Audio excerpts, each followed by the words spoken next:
শ্রেয়া পান্ডে, সুপ্তি পান্ডে, সাধন পান্ডে তিনজনকে নিয়ে আমাদের মানিকতলা আমাদেরই রয়েছে।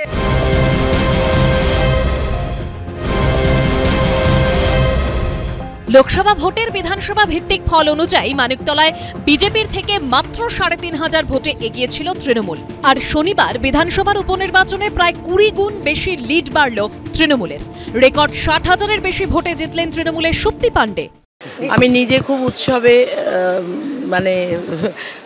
পক্ষপাতী নই, কিন্তু ভাইদের তো এত ২.৫ বছর, তাদের তো বোধহয় ওই সবুজ আবির কবে থেকে বস্তা কিনেছে জানি না, এটাই আমার ভয়। আমারও খারাপ লাগে বারবার ভদ্রলোক পরাজিত হন, আমার এটা ভালো লাগে না রিয়েলি, মন থেকে বললাম। ২০২২ সালের ২০ ফেব্রুয়ারি তৎকালীন ক্রেতা সুরক্ষা মন্ত্রী সাধন পান্ডের মৃত্যুর পর থেকে বিধায়কহীন হয়েছিল মানিকতলা। ৬ মাসের মধ্যে উপনির্বাচনে নিয়ম থাকলেও মানিকতলা কেন্দ্রের পরাজিত বিজেপি প্রার্থী কল্যাণ চৌবের করা মামলার জন্য আটকে ছিল ভোট।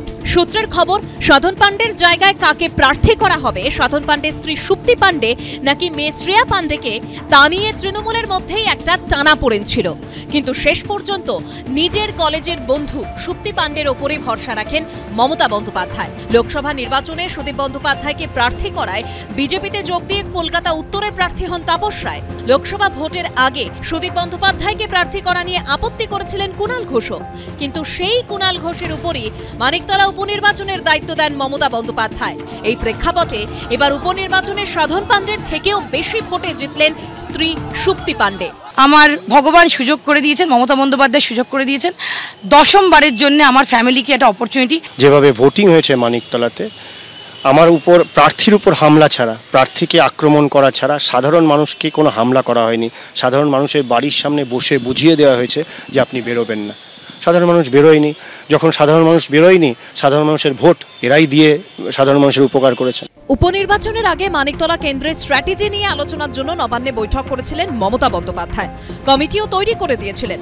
তাৎপর্যপূর্ণভাবে ওই বৈঠকে ডাকাই হয়নি সাধন পান্ডের মেয়ে শ্রেয়া পান্ডেকে। এই প্রেক্ষাপটে মানিকতলার উপনির্বাচনে সুপ্তি পান্ডের জয়ের পর ইঙ্গিতপূর্ণ মন্তব্য শোনা গেল জয়প্রকাশ মজুমদারের গলায়। আমাদের নেত্রী মমতা বন্দ্যোপাধ্যায় মানিকতলার জন্য একটা কমিটি করে দিয়েছিলেন এই নির্বাচন পরিচালনার জন্য।